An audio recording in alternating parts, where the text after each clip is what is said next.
Argentina. Capítulo 8. El peronismo. Este periodo de la historia argentina no solo marcó un cambio en el modelo político y social del país, sino que también dejó huellas indelebles en su cultura y en la identidad colectiva. La década infame. El contexto de un cambio necesario. La década infame fue un periodo en el que la democracia parecía una ilusión. Tras el golpe de 1930, Argentina ingresó en una etapa de inestabilidad política y manipulación electoral.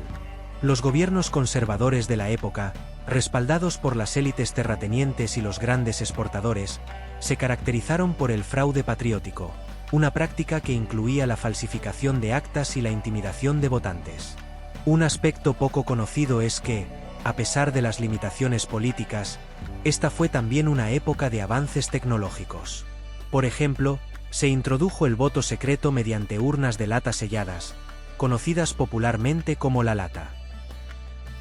El movimiento obrero ya existía antes de Perón.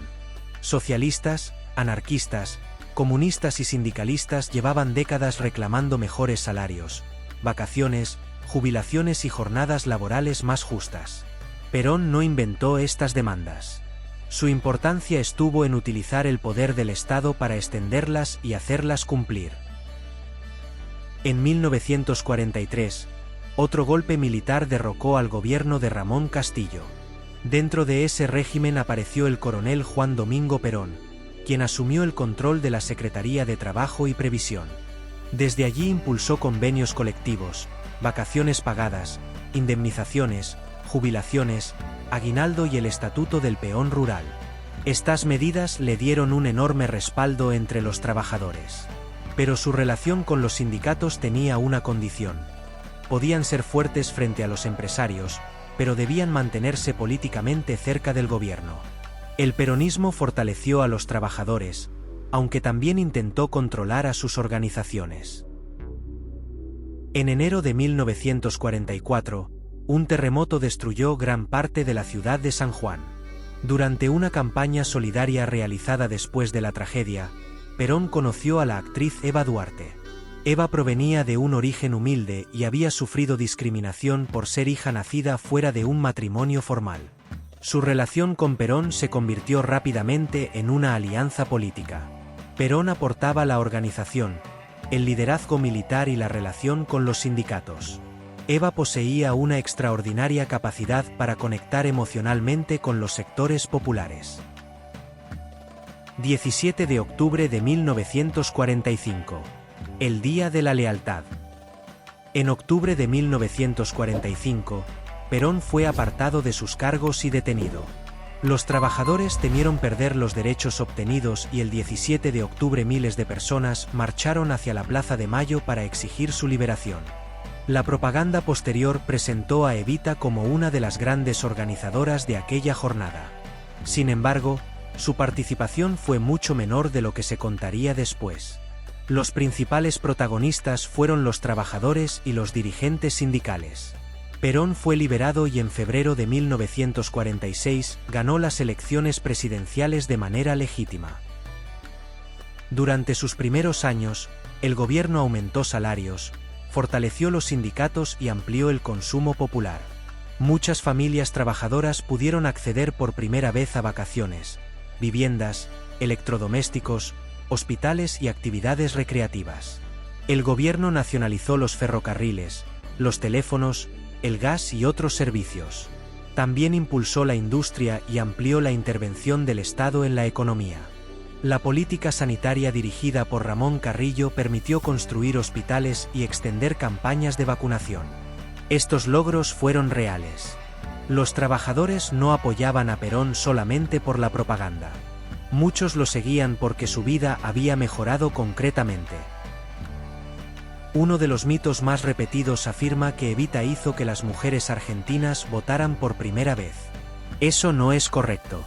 En 1911, Julieta Lanteri consiguió votar en una elección municipal de Buenos Aires mediante una autorización judicial.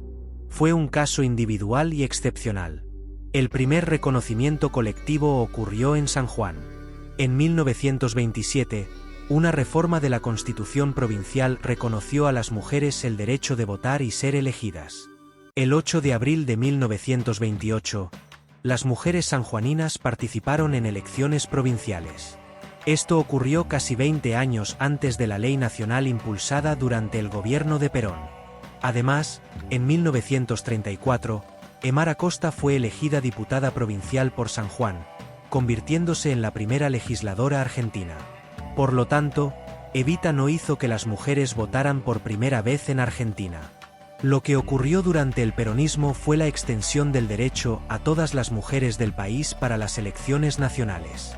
La Ley 13.010 fue sancionada en 1947. Evita tuvo una participación importante en la campaña y utilizó su influencia para acelerar su aprobación. Las mujeres participaron por primera vez en una elección presidencial nacional en 1951. Fue el primer voto femenino nacional, pero no el primero ocurrido en territorio argentino. San Juan había sido la provincia pionera.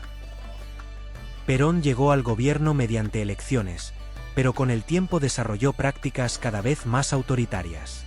El gobierno reemplazó a la mayoría de los miembros de la Corte Suprema, intervino universidades y desplazó a profesores opositores. Y el bruto siempre es peor que un malo, porque el malo suele tener remedio. El bruto no. Perón y Evita aparecían constantemente en libros escolares, edificios públicos, transmisiones radiales y actos políticos. Además, varios dirigentes opositores y sindicalistas independientes fueron encarcelados. No fue una dictadura, pero tampoco fue una democracia plenamente libre. Fue un gobierno elegido por el pueblo que fue reduciendo los controles institucionales y la libertad de sus adversarios. A partir de 1949, la economía comenzó a presentar problemas. Las reservas disminuyeron, las exportaciones no crecieron lo suficiente y la industria necesitaba importar máquinas y combustibles. En 1952, Perón aplicó un plan de austeridad y pidió a los trabajadores consumir menos y producir más. Ese mismo año murió Eva Perón, a los 33 años. Su muerte provocó un duelo popular enorme, pero también fortaleció el culto político alrededor de su figura. Después de su muerte, el gobierno quedó más aislado. Perón se enfrentó con la Iglesia y aumentaron las conspiraciones militares. El 16 de junio de 1955, aviones de la Marina bombardearon la Plaza de Mayo para intentar asesinarlo. Murieron más de 300 personas, en su mayoría civiles.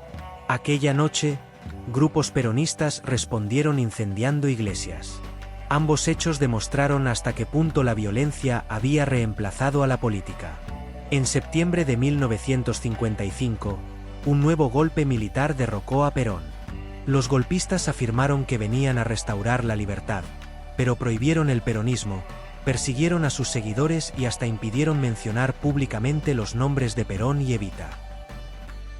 El peronismo otorgó derechos laborales, mejoró salarios, fortaleció sindicatos y convirtió a los trabajadores en protagonistas de la política argentina. Pero también concentró poder, controló medios, persiguió opositores y construyó un enorme culto alrededor de Perón y Evita. La verdadera historia del peronismo no es la de dos santos que salvaron al pueblo, ni la de dos monstruos responsables de todos los males argentinos. Fue un movimiento que amplió derechos mientras concentraba poder. Incluyó a millones de personas, pero trató muchas veces a sus opositores como enemigos. Esa contradicción explica por qué, décadas después, Perón y Evita continúan dividiendo a la Argentina. En el próximo capítulo conoceremos la resistencia peronista, desarrollada entre 1955 y 1966. Porque el peronismo había sido expulsado del gobierno, pero todavía estaba muy lejos de desaparecer.